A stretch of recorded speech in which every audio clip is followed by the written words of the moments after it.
સુરતમાં મહિલાનો ટ્રોલી બેગમાંથી હત્યા કરાયેલી હાલતમાં મૃતદેહ મળી આવ્યો છે। અજાણી મહિલાની હત્યા બાદ લાશને ટ્રોલી બેગમાં પેક કરી ફેંકી દેવાઈ। માંગરોળના તરસાડીના રેલવે બ્રિજની બાજુમાં રોડ પરથી મૃતદેહ મળ્યો છે।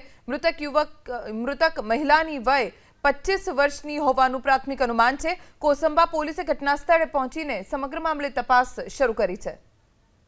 તરસાડી નગર ખાતેથી એક મહિલાનો છે તે અજાણી મહિલાનો છે તે મૃતદેહ મળી આવ્યો છે। ખાસ કરીને આપણે જગ્યા પર છે જ્યાંથી આ મૃતદેહ મળી આવ્યો હતો।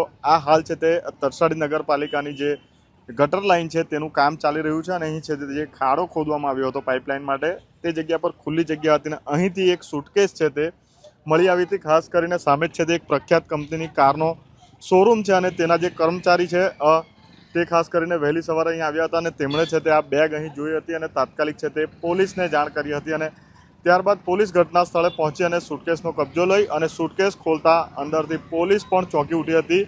અંદરથી એક આશરે 20 થી 25 વર્ષની દેખાતી જે મહિલા છે તે મહિલાનો હાથ પગ બાંધી અને ટૂંટીવાળી અને સુટકેસની અંદર જે ટ્રોલી બેગ હતી એની અંદર છે તે મૃતદેહ મૂકવામાં આવ્યો હતો અને અહીં છે તે ફેંકી દેવામાં આવ્યો હતો। ખાસ કરીને હાલ જિલ્લા પોલીસ, કોસંબા પોલીસ, એલસીબી સહિતની પોલીસ હાલ છે તે ઘટના સ્થળે પહોંચી છે।